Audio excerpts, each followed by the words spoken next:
不要放跑任何一个！是。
我去救人，突围之后去见龙叔。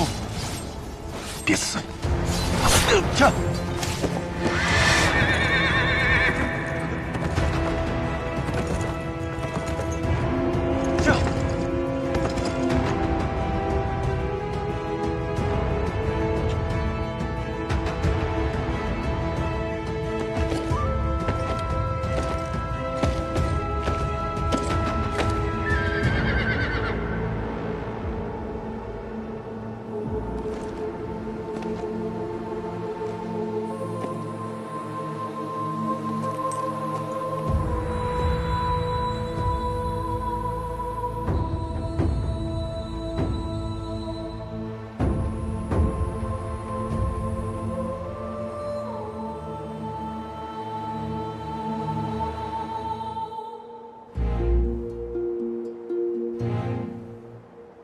不管你去到哪里，都写信给我，让我知道你每一年都平安。只是想知道他每一年都平安，所以这些年来一直给他写信。看他一个人孤零零的，有一些可怜。这么多年一直写信，是想让他知道，有人在牵挂着他。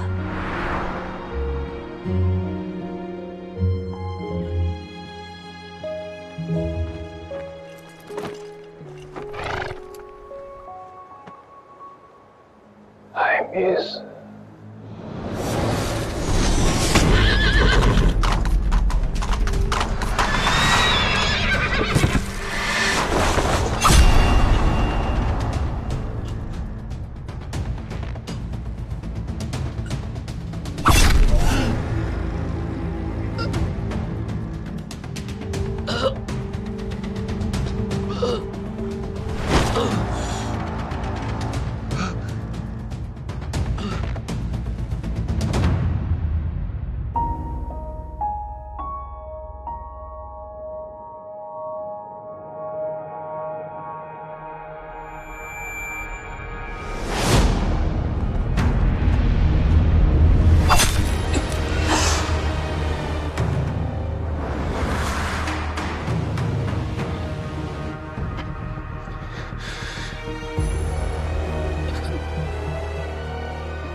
我就投胎了。栓兄，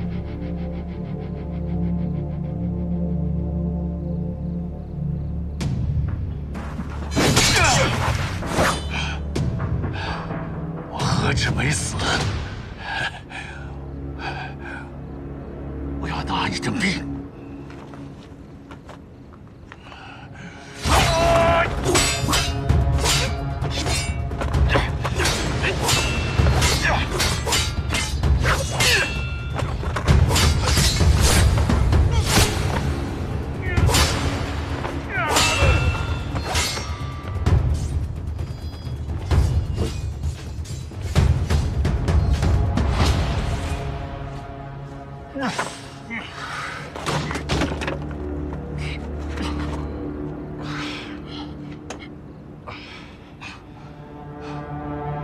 本地杀狗刘子言，你也有今天。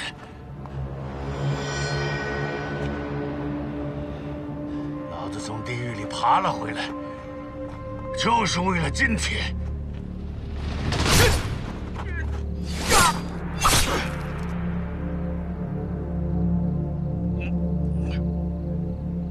逃都逃了，为何还要回到乱世？ 再趟着浑水，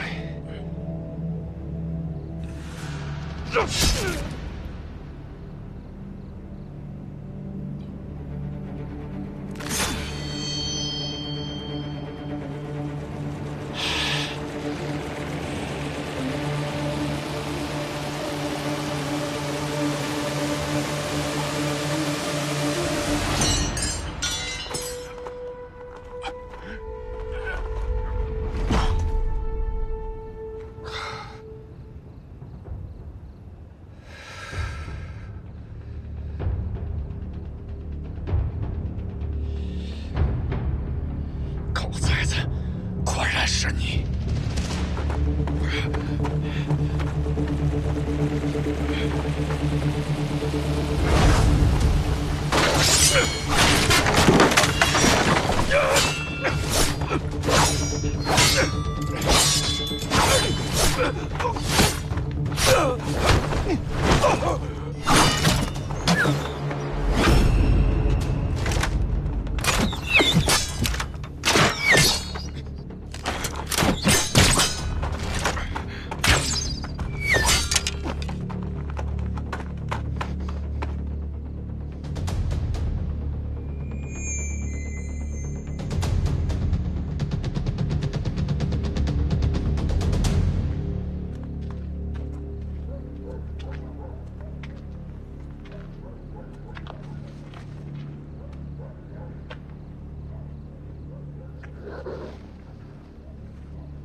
你看到了吗？这就是和我作对的下场。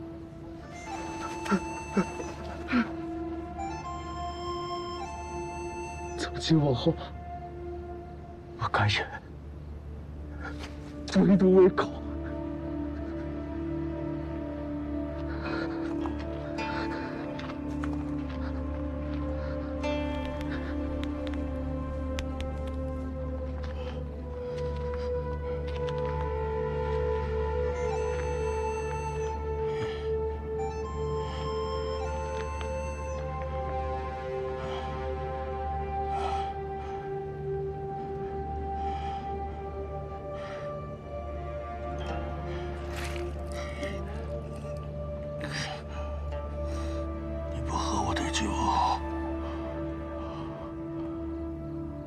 毕竟，你参与了杀我父亲。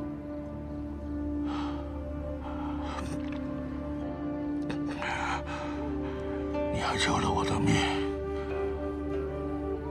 这辈子还不了了，下辈子还你。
挪动屋。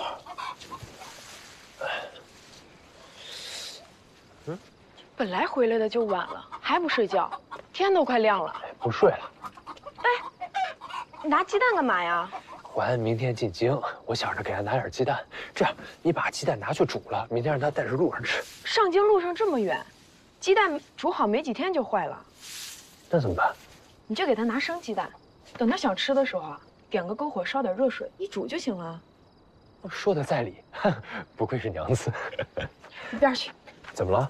这你就不懂了吧？这鸡这会儿就要下蛋了，多带几个给淮安。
怎么，舍不得我走，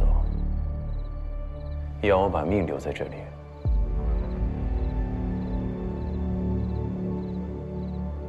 进去。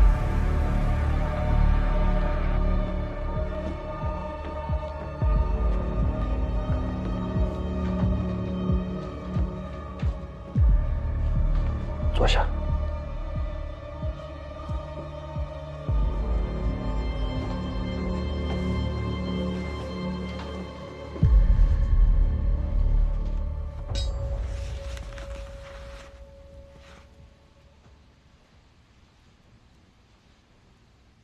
看过了。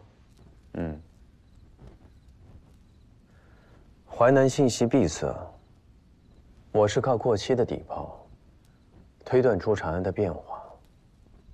可你早就知道了，周末这个名字是假的吧？我是个虎贲，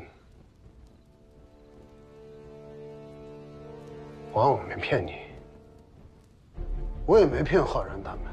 平时展现在你们面前的，也是我的真性情。只是我在认识你们之前就是虎贲了。我的命是严凤山将军救的，我曾经在他面前发过誓要效忠他。你那会儿讲你的身世的时候，我真的惊呆了。没想到我的兄弟竟然是刘子温的后人，这是老天在捉弄我吗？淮安，虽然我是个虎贲，可至今为止我还没杀过任何一个人。想不到今天第一天开张就要杀自己的兄弟，贼老天！藏在地朝官场里的暗卫，应该有很多吧？很多。他们就像一张无形的大网，罩在整个地朝的上空，你是斗不过他们的。确实是上天捉弄。本以为要在这里当一辈子的主簿，却没想到，还是算了吧。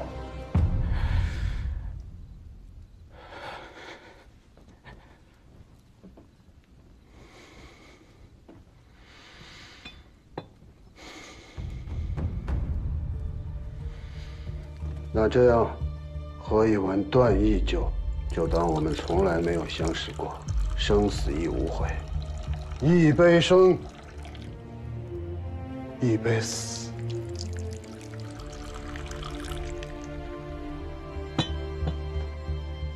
来吧，欢。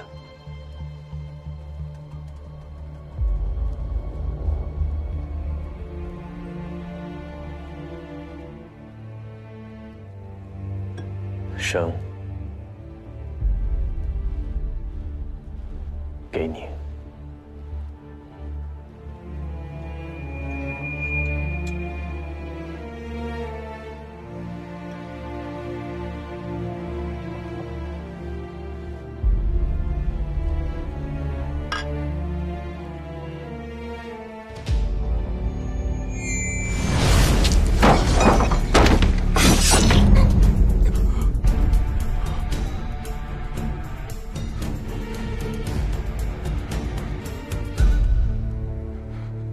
很小的时候，我母亲死在了北方。10岁那年，我父亲也死了。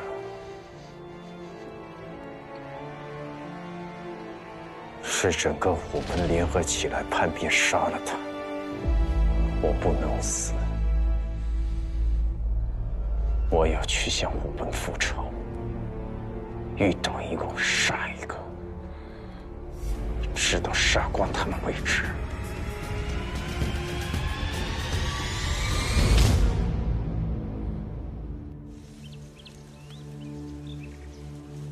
我亲自去给他摸的蛋。你还会摸蛋？家娘子摸了吧？我摸的。晚安，我们来送你了。嘿嘿。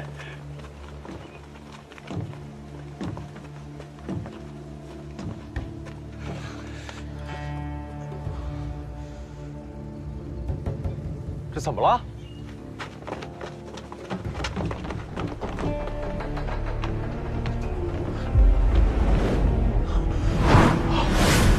周末，大人，这怎么了？别问，别管他，不准说出去。为难他。 都有我。周末，周末，大人，周末，大人，大人，大人，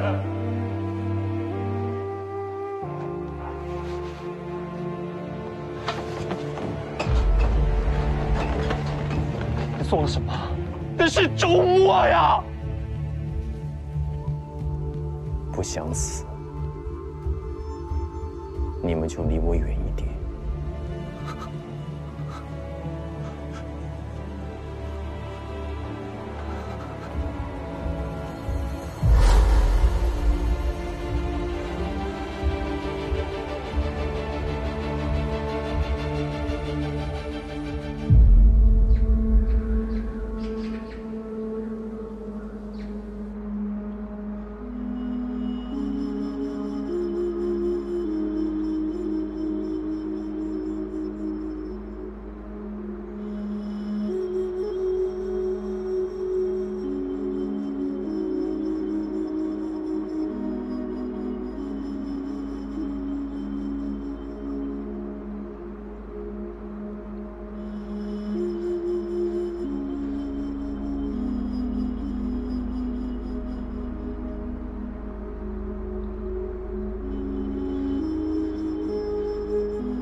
水已寒，天已冷。过路之人且路过，岸尽之人莫近岸。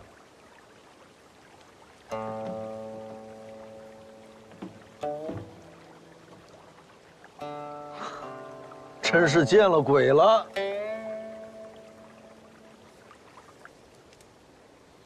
这里可是杀人地，为什么还要回来？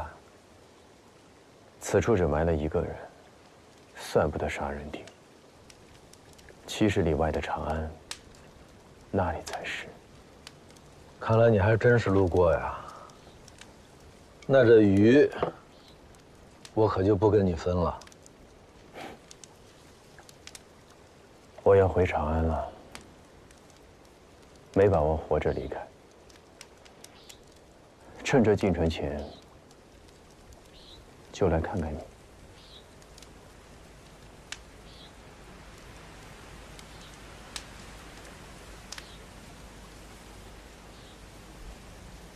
也罢，你这种人，总归是要回去的。是。你妹妹也去长安了，说是去求学，说不定现在都成状元了。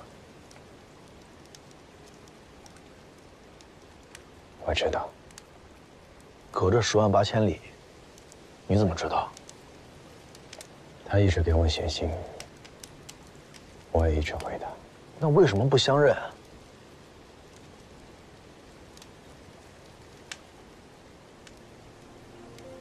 不敢认，最好一辈子都不要认。我的家人都没有一个好下场。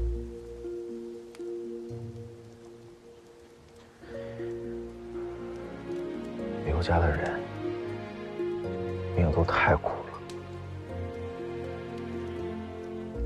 已经给他改名换姓了。愿他一生平安。你也改名换姓了，你也得平安。来。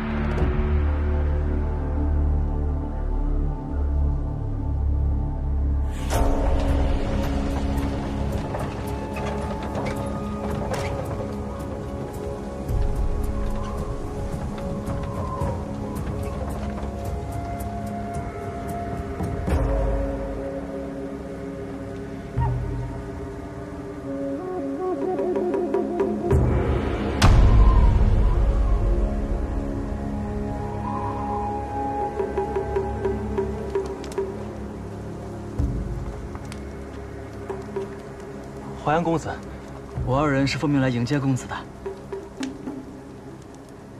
今日立冬寒天大雪，有劳二位。公子，给我吧。开门，请。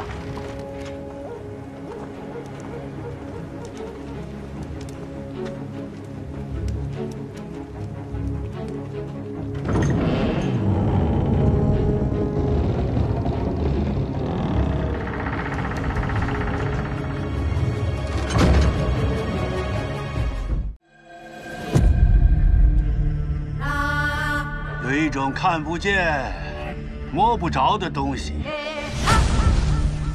可它确实就在我们之间。你猜是什么？15年前，加州盟约被灭门，燕凤山带领整支部分背叛了刘四伟。快走！我不能死。我要去向武门复仇，遇到杀一个，直到杀光他们为止。白头，是我一生中最期待的会面。认输吗？那一次，他失去了自己唯一的亲人。你该死！你真该死！不仇的人，我见不得。认命吧，白头，别斗了。整整15年，等的就是这个。我怎敢不杀了你？怎么了？这混元玉带可是帝君的爱物，这可怎么办呀？啊！两位仙子，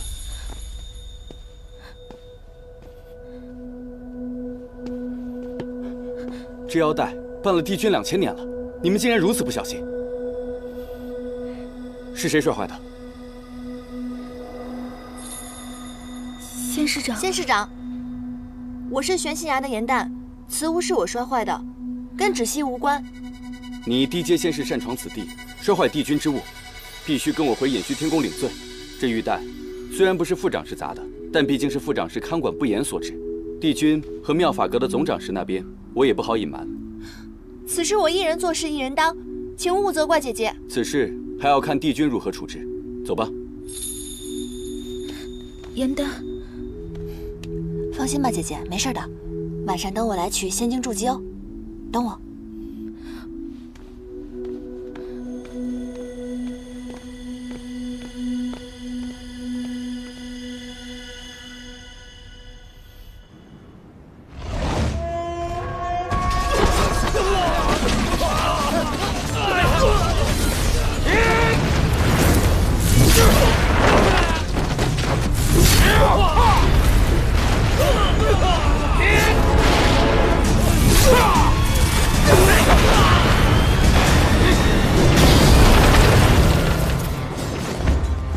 元帅，妙法阁长室思璇所盗法器已被魔族转移。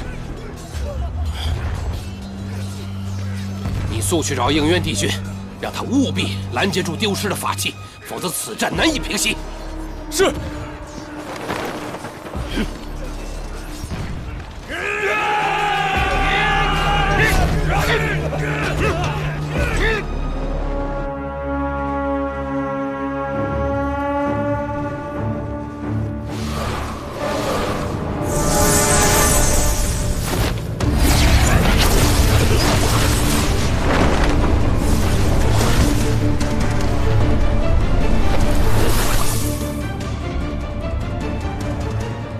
山一长老，你挑动魔族内乱，若今日交出法器，我会留你一条全尸；否则，我只能顺应天命，除魔卫道。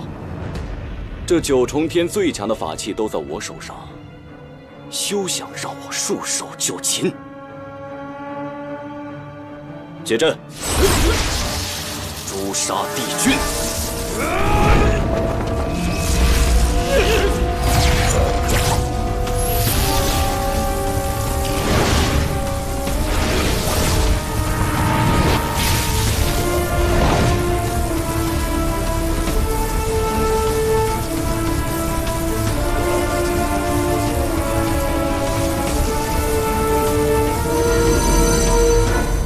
修罗图腾，仙界的帝君竟然是修罗族之后。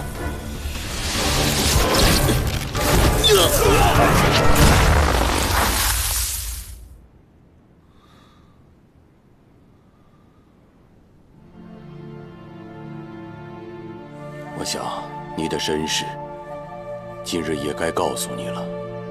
你乃是上古恶灵之首修罗族，和仙界仙子所生。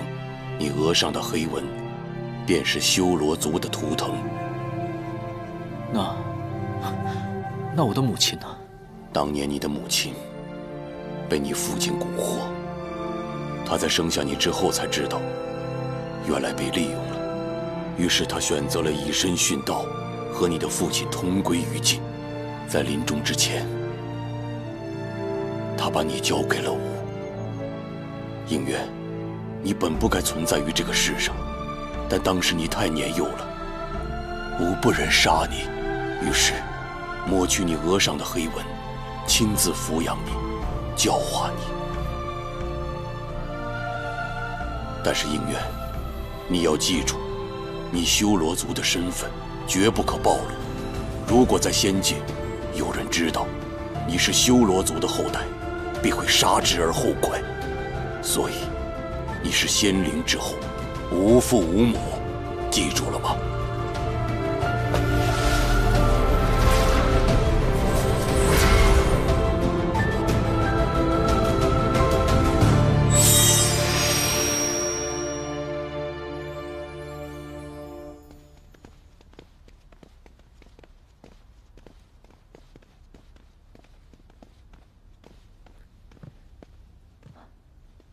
帝尊，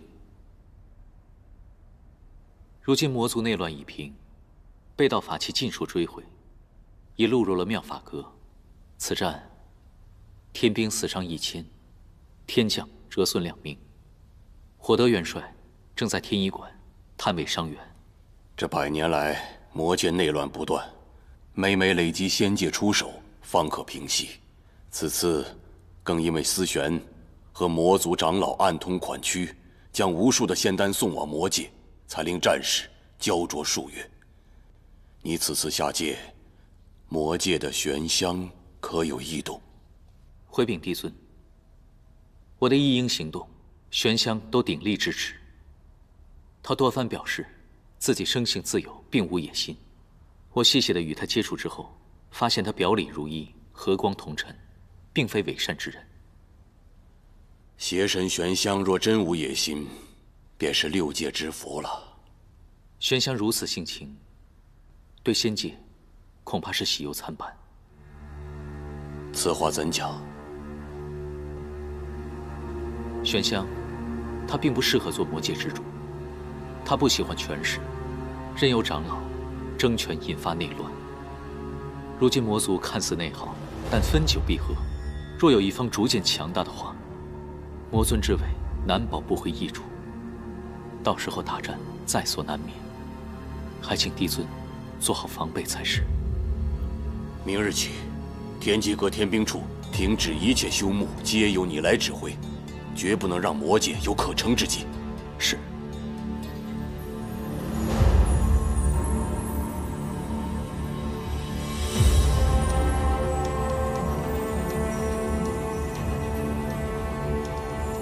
帝尊，已准备就绪。行刑。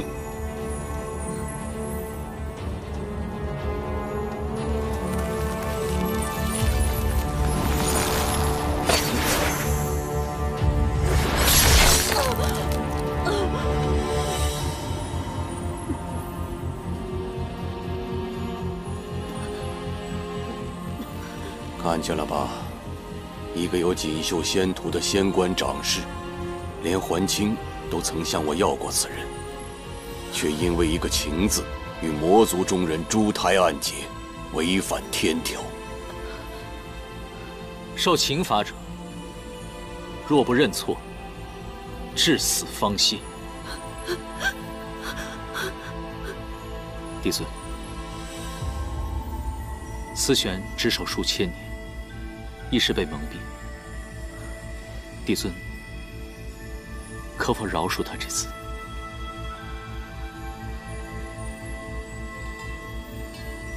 好，如若他肯认错，死后无留其元神，允其入夜望川洗净前尘，入凡界为人。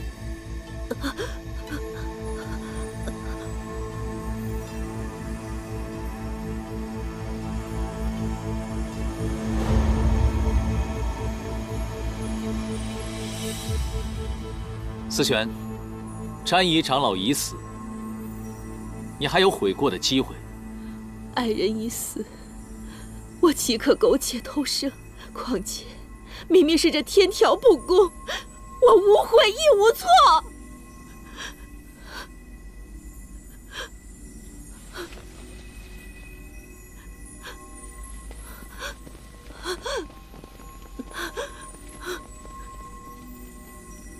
思玄，你因为情爱失志忘义，还在这信口雌黄，说什么天道无情，你知道吗？天条的守戒为什么是不容有情吗？因为唯有神仙无情，才可保6界平安。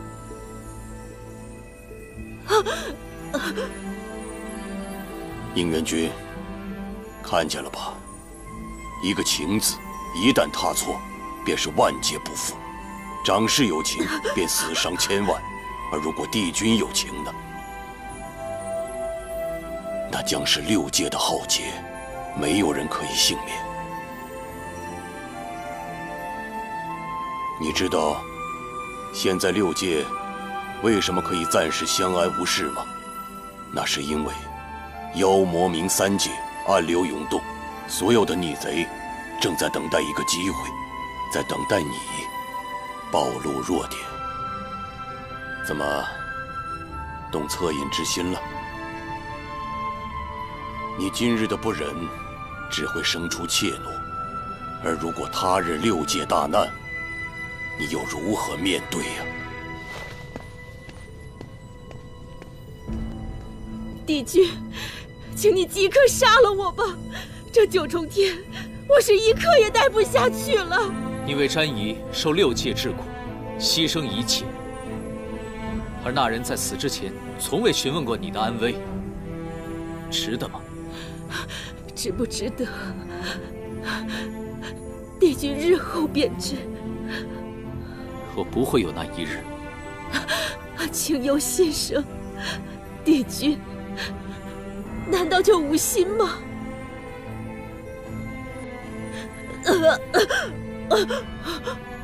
我求求你杀了我，我宁愿怀着这有情的心死去，也不愿和你们这无情之人同活。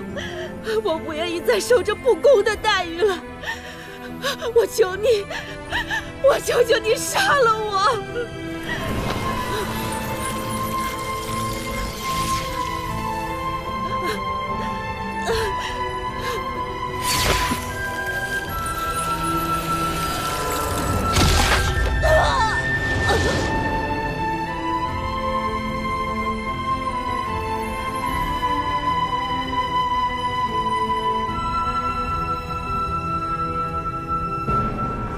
情法不可违逆，我能做到的，就是保下你的一丝元神。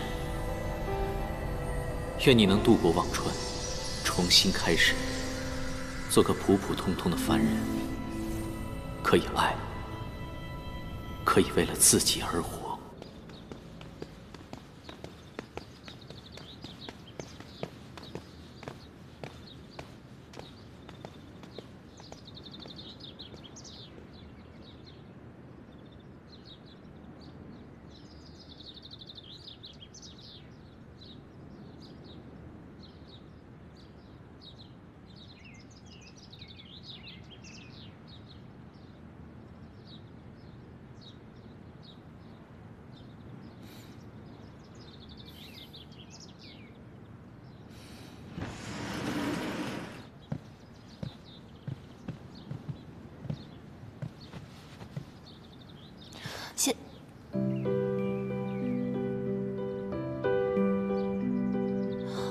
范归君，是你！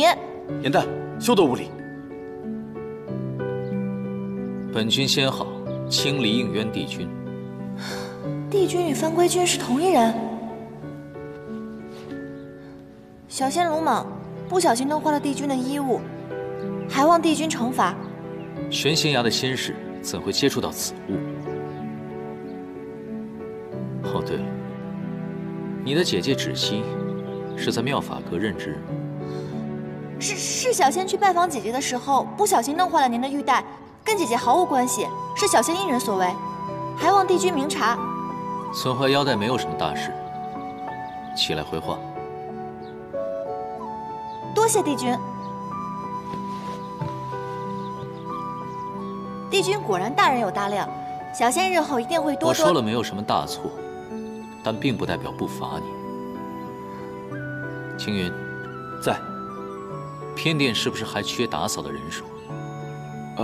是。颜淡损坏玉器，性情顽劣，罚其入偃虚天宫侍奉，亲自缝补混元玉带，直到本君满意为止。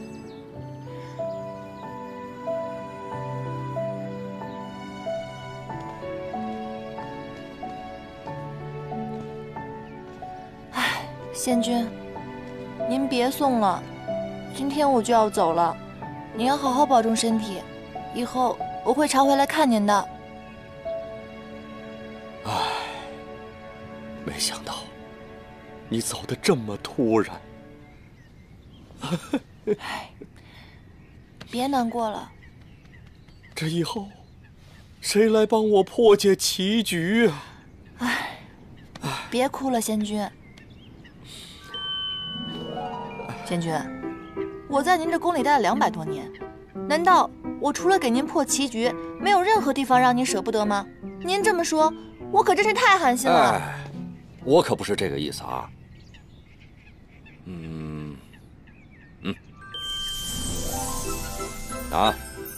这袋法器，就当是分别时我赠送你的礼物了啊。但是你要记住，以后可要经常来看我啊。放心吧。仙君，这个法器沉甸甸的，我此刻终于感受到您对我不舍的心情了。这样吧，在临走前，我再帮您破一局棋，怎么样？好啊，好啊，来。我突然想到了，我知道翻规的那个小人是谁了。是谁啊？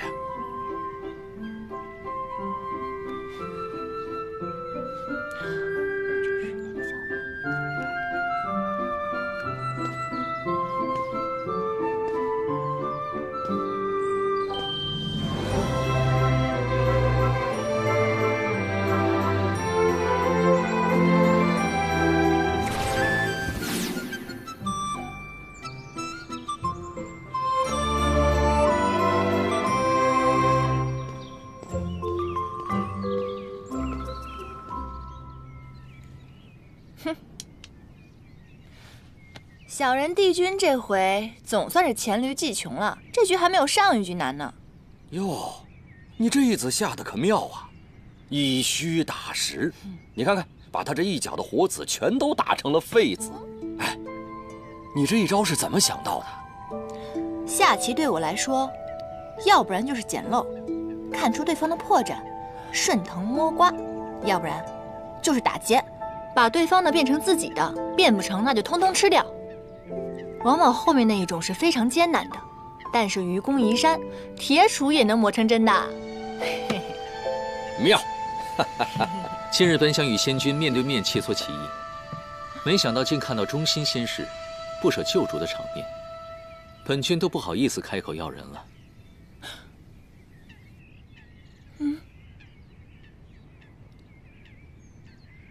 哈哈，应元君，你什么时候来的？小人帝君那句我就到了。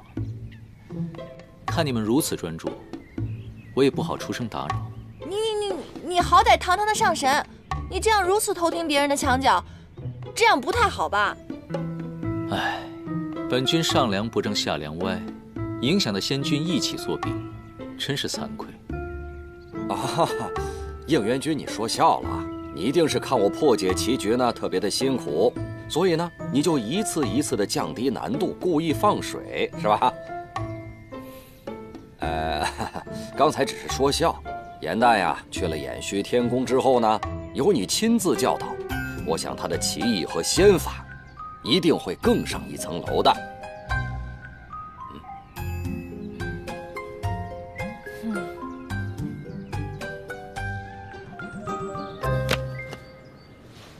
既然你的精力如此充沛，打扫偏殿实在是太大材小用了。以后呢，誊抄仙法破解棋局，自然就交给你负责了。帝君您棋艺高超，每日肯定有很多神仙来找您斗气。如果这样的话，我难道……能者多劳啊！以后，所有人送来的棋局，自然是交给你来应付了。哼，你就是气我帮仙君破了你的局，公报私仇。是。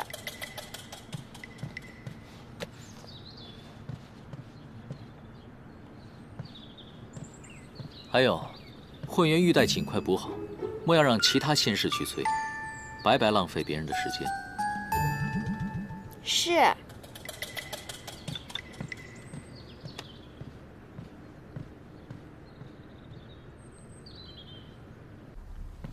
应渊这个小人，他表面温文尔雅的，他实则呢肚子里一堆坏水，给我安排这么多活让我干，他就是故意想整我，小人。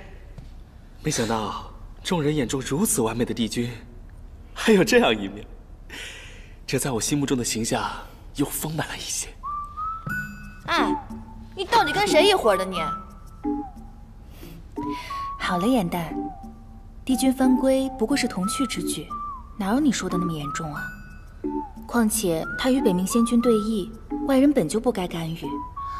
你当着他的面说他是小人，他还能一笑了之，可见他宽宏豁达，是个正人君子。窒息，你清醒点好不好？你这是色令智昏啊你！你们知不知道延续天宫有多大？每天什么活都让我干，腰酸背痛的。还有那个书让我抄了一遍又一遍，我脑袋都快疼死了。多少人想来延续天宫还进不来呢？你有这样的福气，应该珍惜才是。哦，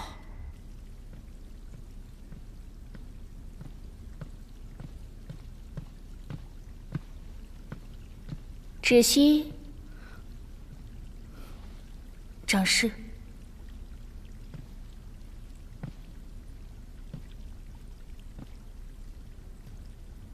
耍小聪明让妹妹顶罪，你们还真是姐妹情深。可惜帝君宽和大度，让颜淡因祸得福了。不知你这个做姐姐的，心里酸不酸？有没有一丝后悔？若不是那一念之差，如今飞黄腾达的可就是你了。延续天宫的差也并不好当，颜淡每天甚为辛苦。这种不痛不痒的诉苦，你也信？不过就是炫耀罢了。颜淡不是这样的人。那你说她是哪种人？不思进取的废物妹妹？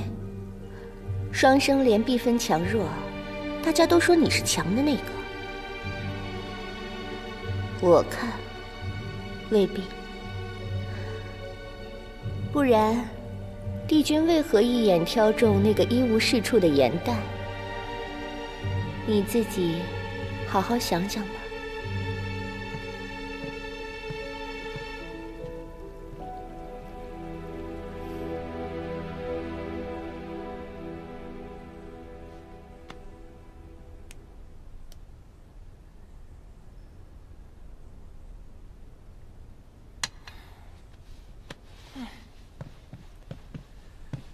颜淡，你最近神神秘秘的，还不告诉我你写了什么？现在可以说了吧？我写这出戏的灵感，正是取自你给我推荐的那本《创世之战》。哦，上古初期，混沌初开，修罗族以神器无双镜打开了摩天结界，掀起大战。帝尊携4大帝君救众生于水火，辟四海，创6界，这才有了如今的太平盛世。你写了这么一出拍马屁的大戏，实在是太鸡贼了。我如果只写大战，那所有的神仙都能看出来我在拍马屁，我才没有那么蠢呢。再说了，光写战争只会流于枯燥，根本没有那么好看。那你到底写了什么啊？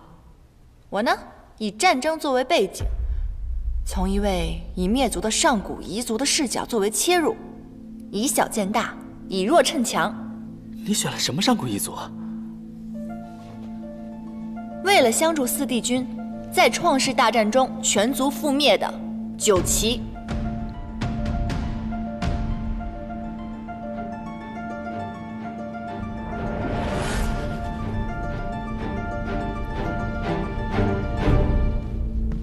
你竟然翻出了九岐？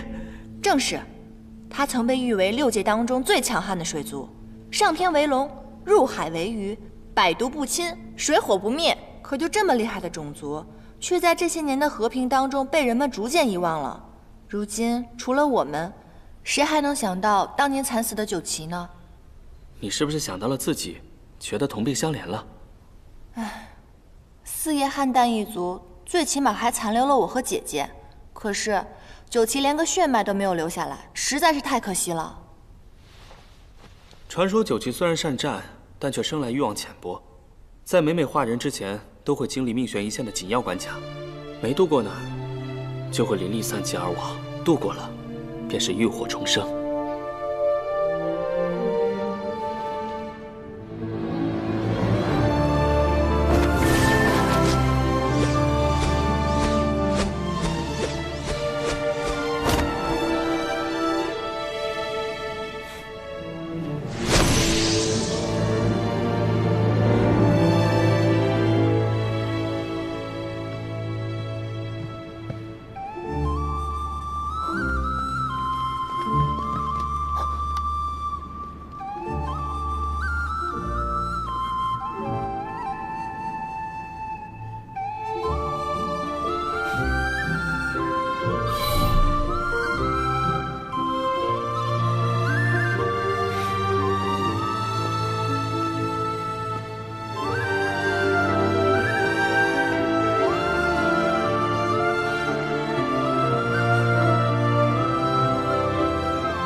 阿晨，你所占之地，除妖冥两族之要外，恐有腹背受敌之嫌，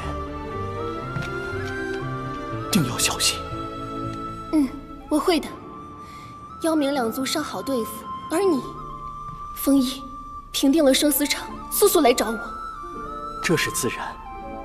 我们不如打赌，谁先结束战役，我们孩儿的名字就由谁来取，可好？好。希望孩子诞生前，我们便可团聚。这么多年了，竟还有人记得我们九旗一族。停！哎呀，不对，你是九旗族赫赫有名的女将军，哪怕面对生死离别，你的眼神必须是坚毅的，你要压制住内心的不舍，明白吗？还有你，并不知道这一别将是永别，所以你的表情不能太过于悲怆，并且你要相信眼前这个人一定会得胜归来的。这样吧，大家再来一遍好不好？严旦，时间不早了，今夜就先排到这里吧。明天一早大家还要起早侍奉呢。哦，那今日要不然先这样，你们回去好好研究一下，散了吧。走。哎，这儿的长师收了我们送的法器，没说什么吧？没有，帝尊重武亲闻，这个戏台子也荒废了很久，长师还乐不得我们用呢。那就好。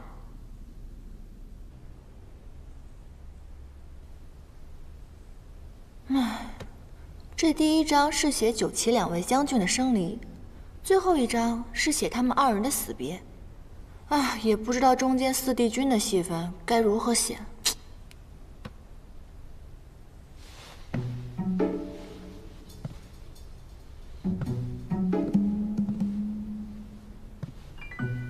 好呀，陆明，竟然想吓唬我！哼！哇！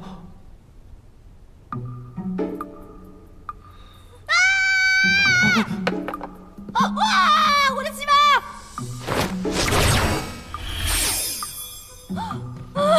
我的西文！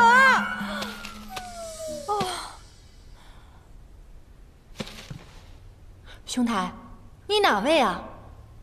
你为什么半夜来我房间，还会水系仙法？你说，你干嘛的？不说是吧？好，你不说的话，我现在喊天兵抓你了。天！我呢，只是一个刚刚偷偷化成人身的一个黑羽小仙而已。啊，我是无意间误打误撞的走进披香殿，看见你们正在排戏，我觉得很有趣，我又想知道后续发展的情况，就偷偷溜了进来。我只是想看看后面的戏文是怎么写的。刚化成人形就长这么大？原来是水族，怪不得能灭火。所以你刚刚说的那些，就是你帮我抢救戏文的原因喽？啊。看来你这条小黑鱼还算有良心嘛。我之前认识的那条就没有你这么有良心了。看你的装饰吧，确实不像什么仙君仙士，所以你跟我来，当真是因为觉得我戏写得好？是啊。乾隆尊还有尊后的故事，我也很想知道后面到底发展的怎么样了。哦，对了，九旗呢，本来是我们的四海龙尊，我很想知道他们接下来的情况。你居然知道九旗？哦，我以为现在除了我，没有人知道九旗了呢。小伙子，有眼光啊！叫什么名字啊？我还没有名字。连名字都没有，看来他定是身份微末，处事艰难。是这样的啊，今天你遇上我，算是你的幸运。以后跟着我吧，只要有我在，保证带你吃香喝辣，做一个快活神仙，怎么样？若非是他在我渡关的危急时刻献出真身相救，我必不会这么顺利的成功化人。既然如此，就算做个跟班也无妨了。怎么样？考虑好了吗？当真如此？当真如此啊！你不是还没有名字吗？啊，让我来帮你取一个吧，等着啊。哎，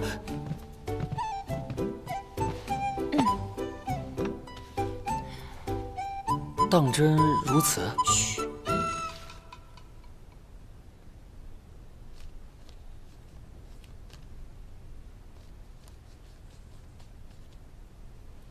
好了，这个名字竟然还不错，是吧？于墨。我明明写的是于黑土啊！啊？不是你说的吗？你刚刚从小黑鱼幻化成人形，所以我觉得黑土很适合你。不，这名字未免也太土了吧？还是于墨好听一点。你看啊，是命运让我们相遇，又是缘分让我来看错这两个字，所以我决定往后还是叫于墨吧。虽说有道理啦，可是我还是觉得黑土比较可爱朴实啊。不是，还是顺应天命吧，往后就叫于墨吧，好不好？那好吧，就叫这个名吧。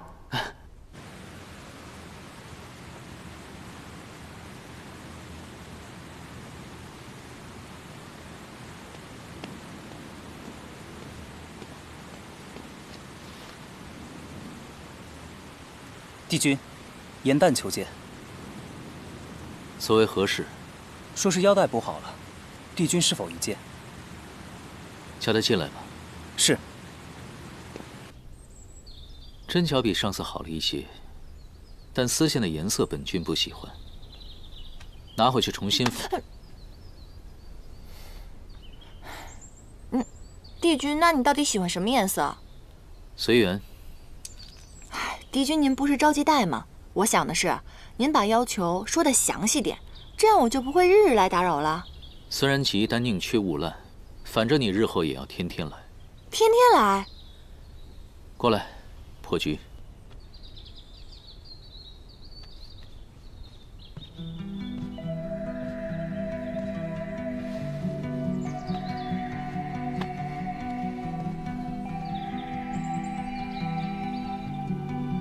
这盘棋局比帝君给仙君的那盘棋要深色奥妙很多，这是哪个宫的仙官给的？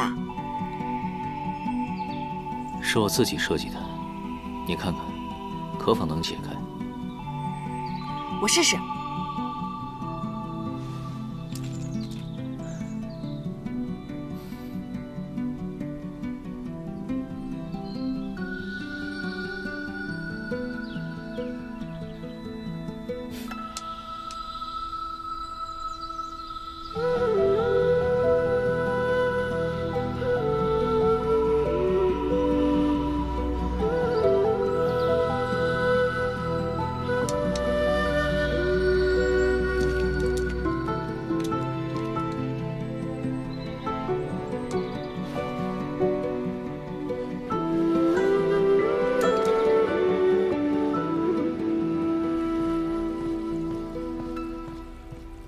哎，这9重天的食材啊，可都是可以滋补灵力的，吃吧。刚才我进来的时候就说了，我绝对不干偷鸡摸狗的勾当，你还偏要我坐在这儿？切，假正经。哎呀，9重天的这些蛋啊，可都是仙姬所下的，对仙灵会有帮助的哦。当真不吃？那我也不吃，我说不吃就……敬酒不吃吃罚酒。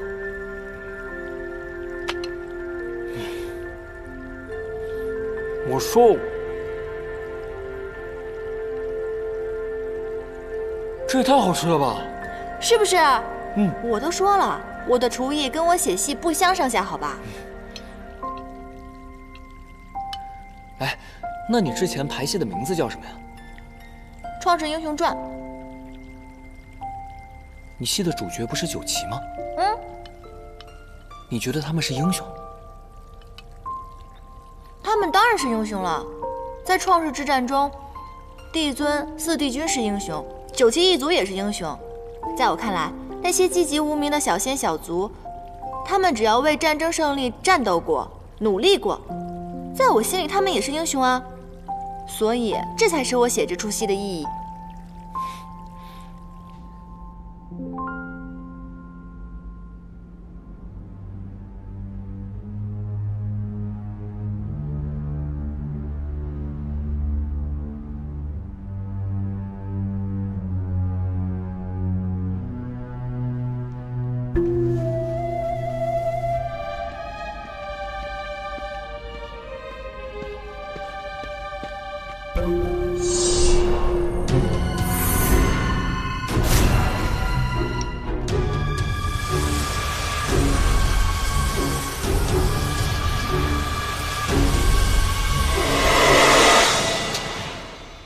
真是不查不知道，一查吓一跳。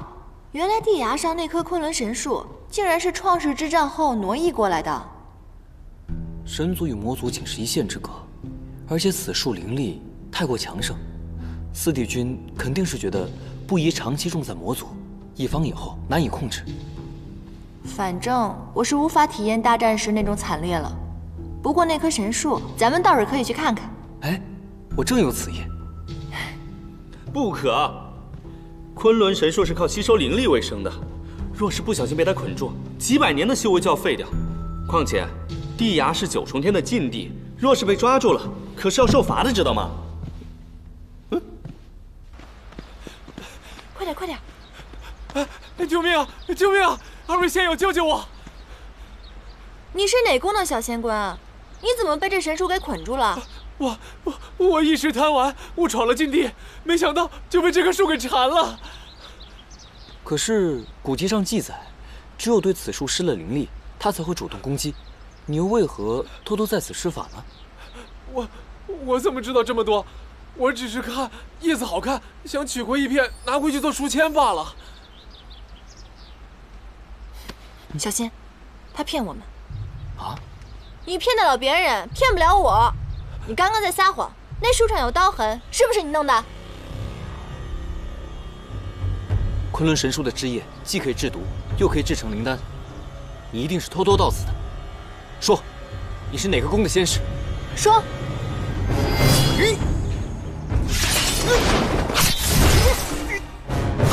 不要施法！啊！